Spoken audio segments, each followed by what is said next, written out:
खुदबुल्लापुर में सरकारी अराजी पर बने मकानात पर रेवेन्यू अहदेदारों की जानिब से इन्हदामी कार्रवाई अंजाम दी गई, जिससे सैकड़ों खानदान बेघर हो गए। खुदबुल्लापुर मंडल में सर्वे नंबर 342, 307, 329 में आरडीओ और एमआरओ की मौजूदगी में 350 मकानात मुनहदिम कर दिए गए। बताया जाता है कि ये मकानात सरकारी ज़मीन पर बनाए गए थे।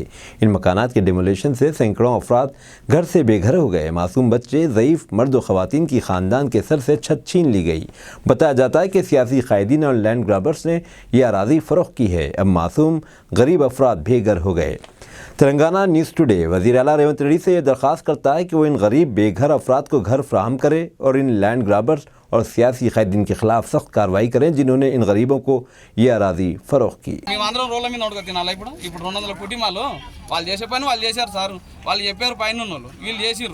ఇప్పుడు ఇంతమంది ఇప్పుడు ఏడవునుకో తినాలి మరి వీళ్ళందరూ కిరాయిలు కట్టదాలక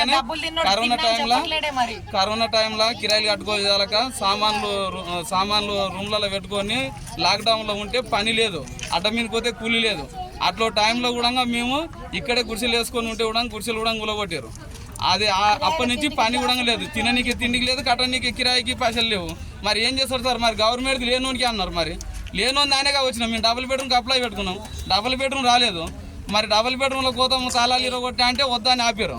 మరి వాళ్ళు వద్దన్నారుగా ఇవ్వమన్నారా అని వచ్చేసి ఇక్కడ మేము రూమ్ కట్టుకున్నాం. మరి ఇవన్నీ ఇవ్వాలి కదా సార్? మరి గవర్నమెంట్ ఉన్నది ఎందుకు? మరి ఇది చెప్పాయా డబుల్ బెడ్రూమ్ చెప్పాయా? మరి ఏడిపోతారు? మరి వీళ్ళందరూ రోడ్ల పోటీ కవర్లు కట్టుకొని ఆడుకొని తినాలా? మరి గవర్నమెంట్ ఇప్పుడు వచ్చింది, ప్రజల గురించి సేవ చేసే గవర్నమెంట్ ఉంటేనే ప్రజల గురించి సేవ చేయాలి. ఇప్పుడు ఇక్కడ ఉన్నది ఇది లాక్కొని తినడం కాదు. ఇక్కడ అయితే ఈ జాగా మీదకి ఏం చేసి మేము జరగం సార్. ఇస్తే ఒకవేళ మీరు డబుల్ బెడ్రూమ్ ఇస్తా అన్న కూడా మేము నమ్మే పరిస్థితిలో లేము. ఆల్రెడీ ఇస్తామన్నారు, రాసుకున్నారు. ఆల్రెడీ అవి వచ్చే డబుల్ బెడ్రూమ్ స్లిప్కి ఇచ్చేంత వరకు ఇడికేం కాదు. డబుల్ బెడ్రూమ్ ఇచ్చి తాళాలు ఇవ్వమానండి, సామాన్ షిఫ్ట్ చేస్తాం.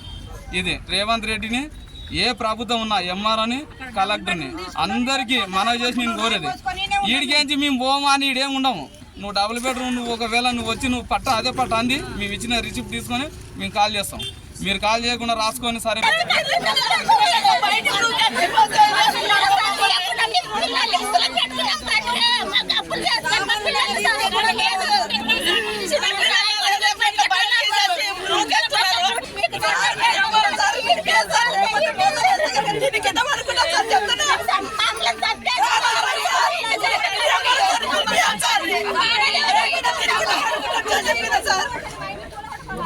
మా ఇంట్లో కులగట్టి మమ్మల్ని చంపేయండి. అదే నాకు రూపాయి చేసుకొని రూములు కట్టుకుంటే ఇంత దారుణంగా సామాన్లు లేకపోతే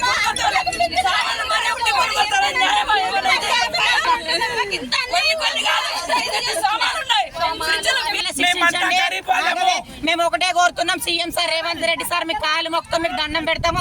అంతకుముందు మన కాంగ్రెస్ గవర్నమెంట్ ఉన్నప్పుడు మా పేద ప్రజలందరికీ మీరు ఇల్లులు కట్టించినారు, మంచిగా చూస్తున్నారు. అదే విధంగా దేవుడు సలహా చూడ మీరు వచ్చినారు కదా, మాకు ఇంత మందికి మేము ఇల్లులు కట్టుకుంటున్నాం, లేకపోతే మీరన్నా మాకు కట్టించేయండి.